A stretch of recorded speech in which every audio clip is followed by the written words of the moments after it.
이스라엘아 들으라. 우리 하나님 여호와는 오직 유일한 여호와이시니 너는 마음을 다하고 뜻을 다하고 힘을 다하여 내 하나님 여호와를 사랑하라.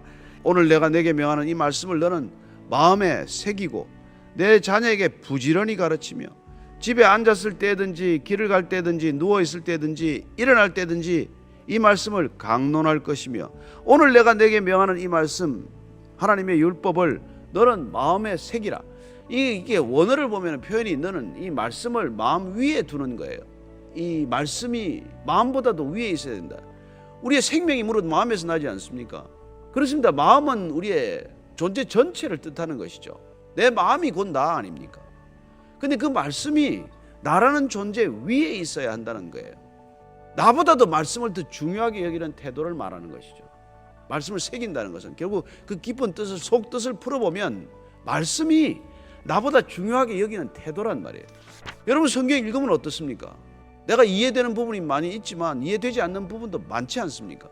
내 생각이 동의가 되는 부분도 있지만 내 생각이 전혀 동의할 수 없는 말씀들이 있지 않습니까? 그럴 때 마음에 새기려면 어떻게 해야 됩니까? 그 말씀을 나보다도 더 소중하게 여겨야 된단 말이에요. 그 말씀을 내 위에다 둬야 된단 말이에요. 그때 말씀은 자연스럽게 새겨지는 것이고 우리는 말씀을 사랑하게 되는 것이고 그게 곧 하나님을 사랑하게 되는 것이다. 그런 것을 알 수 있습니다. 그런데 문제는 뭡니까? 내 자녀에게 부지런히 가르치라는 거예요. 여러분 하나님의 형상이 없기 때문에 이게 무슨 우상을 물려주듯이 드라빔을 물려주듯이 뭘 이렇게 형상 있는 걸 물려줄 수가 없잖아요. 하나님을 전수하는 방법은 말씀을 전수하는 방법밖에 없지 않습니까? 자녀들에게 우리가 가장 소중한 것을 전수하는 게 하나님을 유업으로 전수하는 거라고 한다면 하나님을 무슨 우리가 형상으로 만들어서 주면 제일 좋겠지만 그렇게 할 수 없는 하나님이기 때문에 말씀을 있는 그대로 가감하지 않고 전해지도록 하는 것 그거밖에는 다른 도리가 없잖아요.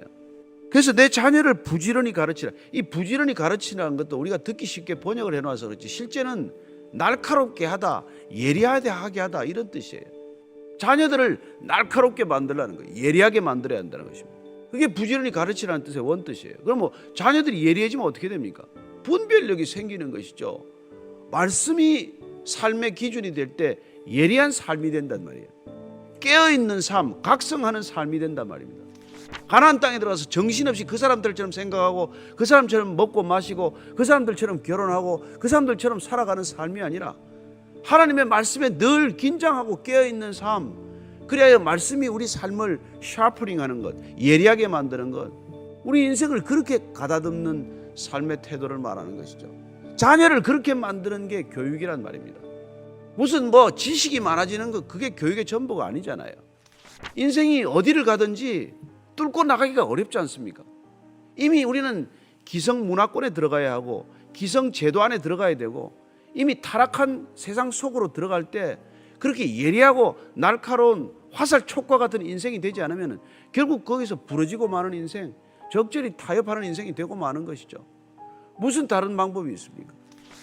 그래서 이 말씀을 가지고 부지런히 가르친다는 것은 이 말씀이 우리의 화살촉처럼 날카로운 칼처럼 되는 인생이 되는 것이죠. 그래서 우리가 히브리서 말씀처럼 하나님의 말씀은 살아있고 운동력이 있어 좌우에 날선 어떤 검보다도 예리하여 우리의 영과 혼과 및 관절과 골수를 찔러 쪼개기까지 한단 말이에요. 그 말씀이 찔러 쪼개는 말씀이 되어야 우리는 세상을 바꾸든지 이 세상을 무슨 변화시키든지 이 세상을 이기든지 할 것 아니겠습니까? 우리가 뭘로 세상을 이기겠어요? 자녀들을 그렇게 만들라는 것입니다. 그게 부모가 해야 될 가장 중요한 과업이기 때문에 가나안 땅에 들어가서 우리가 해야 할 일, 여러분들이 해야 할 일, 그건 자녀를 부지런히 가르치는 일. 집에 앉았을 때든지 길을 갈 때든지 누워있을 때든지 일어날 때든지 이 말씀을 강론할 것이며, 강론할 건 설교하라는 게 아니에요. 계속 그 말을 반복하라는 거예요.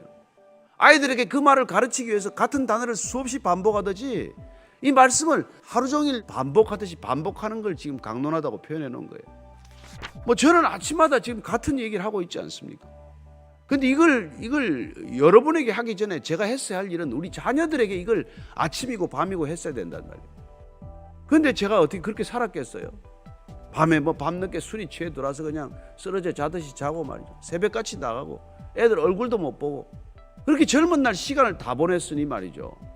얼마나 후회가 되겠습니까? 이 말씀으로 내 인생을 샤프닝 갈아서 예리하게 했더라면 이 세상을 넉넉히 뚫고 나갔을 터인데, 그 두려운 세상 속에 늘 타협하고 두려운 세상에 굴종하고 말이죠. 세상 눈치나 보고 세상을 배우지 못해서 안달하고 세상에서 성공하지 못해서 마음을 조바심을 내고 그렇게 살았던 것이죠. 저는 이 시대가 결국은 이 말씀의 전쟁에서 패한 겁니다. 여러분, 인생의 전쟁은 메시지 전쟁이에요. 어떤 메시지로 살아내느냐는 것입니다. 세상에 지지 않으려면 이 메시지가 삶의 능력이 되지 않으면 다른 길은 없습니다. 너는 또 그것을 내 손목에 매어 기호를 삼으며 내 미간에 붙여 표로 삼고 또 내 집 문설주와 바깥문에 기록할지니라. 손목에 실제로 그 사람들 다 매었어요. 이 말씀을 기준으로.